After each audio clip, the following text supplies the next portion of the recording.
కాళ్లలో నొప్పి, నరాల వాపు వంటి లక్షణాలతో బాధపడుతున్నారా? వెరికోస్ వెయిన్స్ లో అత్యాధునిక చికిత్స ఏవిస్ వాస్కులర్ సెంటర్. నమస్తే రమగారు. నమస్తే రమగారు, ధర్మ సందేహాల్లో భాగంగా దేవుని ప్రతిమలు అలానే ఫొటోస్ మనం తుడుచుకొని పూజ చేసుకునే ముందు తుడుచుకుంటాం కదా, దానికి ప్రత్యేకమైన రోజులు ఏమన్నా ఉంటాయా? ఈ రోజు తొడగొచ్చు, ఈ రోజు తుడుచుకోకూడదు, అట్లాంటి నియమాలు ఏమన్నా ఉన్నాయంటారా? మీ విధానం అంటే మామూలుగా మంగళవారం శుక్రవారం కాకుండా దేవతా ప్రతిమలు తుడుచుకోవటం కానీ, పులికాపు పెట్టడం, వాటిని తోమి పెట్టుకుంటాం, శుభ్రంగా పెట్టుకుంటాం కదా.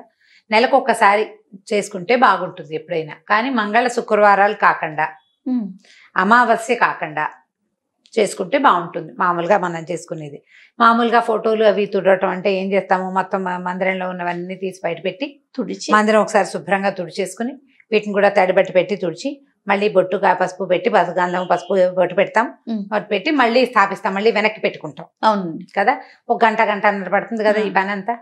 బూజులు దులుపుకోవటాలు ఇవన్నీ పడతాయి ఆ పనులు.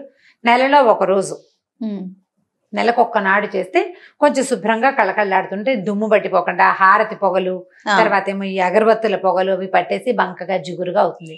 నూనె కూడా అంత సరైన నూనె కాదనుకో, దీపారాధన పెడితే నూనె చూరిపోతుంటాయి, పొగ చూరిపోతుంటాయి.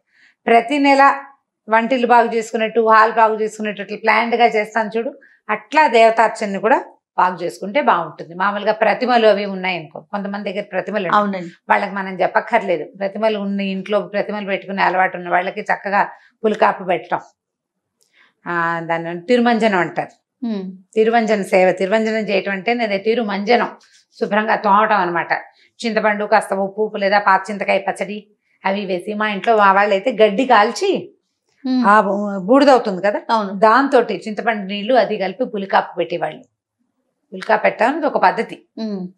ఈ పులి కాపు అంటే పులుపు ప్లస్ ఈ కాల్చిన బూడిద, దాంతో పాటే చేసేవాళ్ళు అనమాట. చేసి దేవతా ప్రతిమలు శుభ్రంగా తోమేసేసుకోవటం, చక్కగా మంచినీళ్ళతో తలతల్లాడిచ్చి పెట్టుకోవటం. ఎప్పుడైనా శుక్రవారం మంగళవారం పనికిరాదు, ఇది సాధారణ నియమం. అమావాస్య నాడు చెయ్యరు. మళ్ళీ ఏకాదశి ద్వాదశిలో అస్సలు చేయకూడదు. మంగళవారం శుక్రవారం కాలేదండి అంచేత ఏకాదశి అయినా చేయకూడదు. ఈ తిథి చూసి పెట్టుకోండి. ఈ పని చేయడానికి క్యాలెండరు ఏకాదశి ద్వాదశి కాకూడదు, మంగళవారం శుక్రవారం అమావాస్య ఈ 5 కాకుండా, ఈ 5 అంటే మంగళవారం శుక్రవారాలు వారంలో నెలలో 4 సార్లు వస్తాయి కదా, 4 రోజులు 8 రోజులు అవి పోతాయి. 2 ఏకాదశులు 2 ద్వాదశులు 12 రోజులు పోతాయి. 13వది అమావాస్య. ఇవి కాకుండా, ఇదే కాకుండా మీ ఇంట్లో పెద్దవాళ్ళకి ఏదైనా ప్రత్యేకమైన పద్ధతి ఉంటే ఫలానా తిథిలో చేయాలన్న నియమం ఇంట్లో అమ్మమ్మలతో నాయనమ్మల దగ్గర ఉంటుంది, కనుక్కొని చేసుకోవచ్చు. ఓకే, అడిగి చేసుకోవటమే. అయితే ఈ పులికాపు పెట్టిన తర్వాత ఏం చేసుకుంటాం, మళ్ళీ అన్ని వెనక్కి పెట్టుకుంటాం కదా. ఈ పెట్టినప్పుడు ఏం చేస్తామంటే 2 విధానాలు చేస్తారు మామూలుగా. మేం చేసే విధానం ఏంటంటే గంధం కలుపుకుంటాం. గంధం అరగదీసి సాన మీద తీసి ఈ గంధం బొట్టు పెట్టి ప్రతిమకి, అప్పుడు దాని మీద కుంకుమ బొట్టు పెడతాం. నేను ఒకరి దగ్గర చూశాను, కుంకుమలో కొద్దిగా ఆవు నెయ్యి కానీ నువ్వుల నూనె చుక్క కానీ కలిపి రంగరిస్తారు, అది పెడతారు. కుంకుమ పెట్టాలంటే నూనె చుక్క వేయాలి అందులో, అప్పుడు కుంకుమ రాలిపోకుండా ఉంటుంది. ముదురు రంగులో అలా బొట్టు చక్కగా మెరమెరలాడుతూ కనిపిస్తుంది. నేను చూసాను. ఈ 2 పద్ధతులు చేస్తారు. గంధం పెట్టి బొట్టు పెట్టడం మామూలుగా మా ఇళ్లలో మేము చేసుకునే విధానం. పటాలైనా ప్రతిమలైనా కూడా గంధము పైన బొట్టు. ఈ గంధం సాంది లేవండి అంటే గంధాల డబ్బాలు కొనుక్కుంటాం కదా, అష్టగంధము అవి కొద్దిగా కలపండి. గంధం కొంచెం కలిపి గంధపు చుక్క పెట్టడం, దాని మీద కుంకుమ అతితే చక్కగా కుంకుమ రాలిపోకుండా ఉంటుంది, చక్కగా చూడ్డానికి బాగా అతుక్కుంటుంది. గంధము కుంకుమ 2 అర్పించిన ఫలితం కూడా లభిస్తుంది. ఇవి 2 పెట్టుకోవటం, ఇట్లా చూడగానే ఒక తృప్తి కలుగుతుంది. అలా ఇప్పుడు మందిరం శుభ్రం చేసుకున్నాక పువ్వులు, నిర్మాల్యాలు అవి రోజు పెట్టిన పూలు కొన్ని పటాలు వెనక్కి పడిపోయి వాటి వెనక్కి పడిపోయి అలా ఉంటాయి, వాటన్నిటిని క్లీన్ చేసేస్తూ ఉండండి. వాటిని ఎక్కడ పెట్టొచ్చు రమ్మగారు? పువ్వుల నిర్మాల్యాన్ని మామూలుగా మనకి పువ్వుల కుండీలు, పువ్వుల చెట్లు ఉంటే వాటి మొదళ్లలో వేసేసుకోవచ్చు. ఇంకో పని చేయొచ్చు, ఇప్పుడు మన మొక్కల్లో ఎరువులకి అవే కదా, సేంద్రియ ఎరువులు అవే కదా వాడుకుంటున్నాము. రోజు ఒక కవర్లో వేయడం, బాగా 3-4 గుప్పెళ్ళు అయిపోయిన తర్వాత ఏదైనా పెద్ద కుండీలో అడుగున పడేసి పైన మట్టేసేసేయండి. మన ఇంట్లో వెనకాల పెరళ్లలో స్థలాలు ఉంటే కనుక మొక్కల్లో వేసేసేయచ్చు. నిర్మాల్యం ఇన్ని పువ్వులతో పూజ చేసామనుకో, నిర్మాల్యం డిస్పోజ్ చేయలేకపోతాం. అవును, ఈ పువ్వు నిర్మాల్యం అంటే పూజా నిర్మాల్యం ఎలా ఉంటుందంటే ఇవాళ పూజ చేస్తే రేపొద్దున తప్పకుండా నిర్మాల్యాన్ని తొలగించాలి. అలా ఉంచకూడదు. నిన్నటి పువ్వులు ఇవాళ ఉంచకూడదు, అది నియమం. ఆ పువ్వు తీసేసి ఫ్రెష్ పువ్వులు పెట్టా. మన దగ్గర ఎక్కువ పూలు, రెండే పెట్టుకో. రోజువారీ నిండుగా పువ్వులతో పూజ చేస్తే చామంతులు అవి ఇంతంత ఉంటాయి చూడు, పెద్ద పెద్ద చామంతులు వచ్చినప్పుడు అవి కదలవు మెదలు వారమైనా అలాగే పచ్చగా మెరమరలాడుతూ ఉంటాయి. ఇప్పుడు మనం ఏం చేస్తాం, ఇవాళ పెట్టామా, ఇందాక నువ్వు అడిగిన డౌట్ చెప్తాను. పెట్టిన తర్వాత ఈ రెండో రోజు కూడా పువ్వు అలాగే ఉంటుంది, ప్లాస్టిక్ పువ్వులే. తీయబుద్ధి కాదు, బాగుంది కదా అనిపిస్తుంది. కానీ ఆ పద్ధతి చేయకూడదు, తీసివేయాలి. పువ్వు అందంగా ఉందా లేదా అని కాదు, నువ్వు పెట్టిన రోజు రాత్రి గడిచిందా లేదా అనేది నియమం. మీకు ఆ పువ్వులు పచ్చగా ఉన్నాయి, పారే బుద్ధి లేదు, అలా అయితే ఓ పని చేయండి, చక్కగా ఆ పువ్వులు నిర్మాల్యం తీసి ఓ చిన్న ప్లేట్లో కాసి నీళ్ళు పోసి ఆ నీళ్ళలో వేసి హాల్లో పెట్టుకోండి. 4 రోజులు పువ్వులు కళకళలాడుతూ ఉంటాయి, టేబుల్ మీద బాగానే ఉంటుంది, అవేం పాడవ్వవు కదా, ఎక్కువ రోజులు ఉంటాయి. టేబుల్ మీద పెట్టుకోవచ్చు.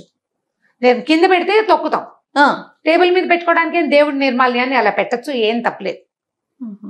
ఏమీ తప్పలేదు. కానీ పువ్వు బాగుందని ఉంచకూడదు. మందారాలు, గులాబీలు, చామంతులు ఇప్పుడు వచ్చేవన్నీ కూడా ప్లాస్టిక్ లాగానే ఉంటుంది, చక్కగా అలా ఉండిపోతుంది. వారం రోజులైనా ఆ పువ్వు అలాగే ఉంటుంది, చెక్కు. నేనైతే అవి ఎక్కువ కొన్న చేయ, ఆ పువ్వులు ఎక్కువ నేను 2 పువ్వులే పెడతాను. ఏవో చిన్న శంఖ పూలు, మందారాలు వాటితో పూజ చేసుకుంటే సరిపోతుంది. రోజువారీ పూజ ఇన్ని పువ్వులతో చేస్తే అదంతా నిర్మాల్యాన్ని చెల్లించలేక దుంప దిగిపోతుంది. పూజ చేసిన ఫలితం అంతా ఈ నిర్మాల్యాన్ని అలక్ష్యంగా పడేస్తే ఎక్కువ పాపం వస్తుంది. అలక్ష్యం చేయకూడదు, దాన్ని జాగ్రత్త చేయాలి. తొక్కే చోట వేయకూడదు, తొక్కకుండా ఉండే చోట పెట్టుకోవాలి. కుండీలు ఈజీ మనకి, ప్రతి కుండీలో ఎంతో కొంత ఖాళీ ఉంటుంది. కొద్దిగా మట్టి తొలగ తీసి పువ్వులు వేసేసి పైన మట్టి లాగేసినా కూడా 4 రోజుల్లో కుళ్ళిపోతుంది, మన మొక్కలకి సత్తువ అవుతుంది. తొక్కక్కర్లేకుండా సరిపోతుంది. పెద్ద మొక్కలు ఉంటే మరీ మంచిది, అందులో వేసేసేయటం అడుగున. లేదా మనకి పెరట్లో కాస్త ఖాళీ స్థలం ఉంటే ఒక చోట కాస్త గొయ్యిదే పెట్టుకొని రోజు పువ్వులు అందులో వేసేసి ఎప్పుడో ఒక రోజు అది మూసేస్తే ఒక 2-3 నెలల తర్వాత అది ఎరువు అయిపోతుంది. ఆ ప్రాంతం అది తవ్వి ఇంకో చోట పెట్టుకోవచ్చు. లేదా ఆ ప్రాంతంలోనే కొత్త మొక్క పెడితే కింద ఉన్న ఈ సత్తువుతోటి బ్రహ్మాండంగా మొక్క వచ్చేస్తుంది, మొక్కలు బాగా వస్తాయి. ఇలా ప్లాన్ చేసుకోండి. నిర్మాల్యాన్ని మాత్రం ఉంచకూడదు. దేవతా ప్రతిమలు క్లీన్ చేసుకునే విధానం కూడా ఇదే పంధ. దాంట్లో ఇంకా వేరే అమెండ్మెంట్ సాధారణంగా అయితే ఏమీ ఉండవు. మనం జాగ్రత్త వహించవలసిన 2 ముఖ్యమైన విషయాలు ఏంటంటే, పండక్కి మామిడాకులు, పువ్వులు, తోరణాలు కడతామా, కట్టి 6 రోజులు ఎండిపోయేవి అక్కడే ఉండేలాగా చేయబోకండి. 2వ రోజు తీసేసేయండి, లేదా 3 రోజులు ఉంచాలనుకుంటే 3 అయ్యాక 4వ రోజు తీసేయండి. శుక్రవారం, మంగళవారం తీయకూడదు, మనకు సాధారణ నియమాలు ఉంటాయి, అందరి ఇళ్లలోనూ ఉంటుంది. శనివారం నాడు తీసేయండి, శనివారం తీసేస్తే సరిపోతుంది కదా జ్ఞాపకంగా. ఇప్పుడు వాకిలి గుమ్మాన్ని కట్టింది కూడా నిర్మాల్యమేనా అనేది ఒక ప్రశ్న. గుమ్మాన్ని కట్టింది నిర్మాల్యమని భావించవలసిన అవసరం లేదు.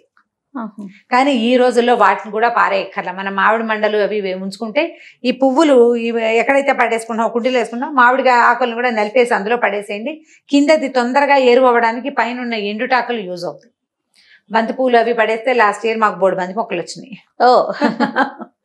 వాటంతా అవే మొలుచుకొచ్చేసినాయి అనమాట. మెట్ల నుంచి వానలు బాగా పడ్డాక వస్తుంది. పువ్వులు పారేయక్కర్లా, వాటిని వాడేసుకోవచ్చు. మనం ఎలాగ కూర చెక్కులతోటి మనం ఎరువు చేసుకుంటున్నాం కదా, వీటితోటి కూడా చేసుకోవచ్చు. ఒకే ప్రాంతాల్లో ఉండవు, ఇవన్నీ కుండీల్లోనే ఉంటున్నాయి కాబట్టి ఈ పని చేయొచ్చు. ఇది చేయటం, ఈ దేవతార్చనతో పాటు గుమ్మానికి పసుపు రాయటం, బొట్టు పెట్టడం, అలాంటివి అలవాట్లు ఉంటాయి. వాకిట్లో ముగ్గేసుకోవటము, ఇవన్నీ కూడా ఏంటంటే మనకి మన ఇంటిని శుభ్రంగా ఉంచుకోవటం, మనకి వాతావరణంలో ఒక పవిత్రత కల్పించటం, మన బుద్ధికి సత్ప్రవర్తన నేర్పించటం, ఇది ప్రధానం. నియమం ఉండటం, నియమాలు తప్పకుండా తెల్లారు లేవగానే వాకిలు తుడిచేయాలి, తడిపెట్టేసేయాలి, లేకపోతే నీళ్ళు కడిగేసేయాలి, ముగ్గు పెట్టాలి. టైం ప్రకారం చేస్తాం కదా, దానికోసం తప్పకుండా మెలకు వచ్చేస్తుంది. అలవాటు చేసుకుంటే మంచిది. గుమ్మానికి పసుపు రాయటము, మామిడి మండలు పెట్టడం, ఇవన్నీ కూడా ఈ కరోనా రోజులు ఇప్పుడున్న నేపథ్యంలో కూడా మనకి లోపలికి జర్మ్స్ రాకుండా కుదురుతాయి. ఇప్పుడు గుమ్మానికి బొమ్మలు మనం పువ్వులు ఏం చేసామనుకో డిజైన్, అప్పుడు ఎక్కడ రాస్తాం పసుపు?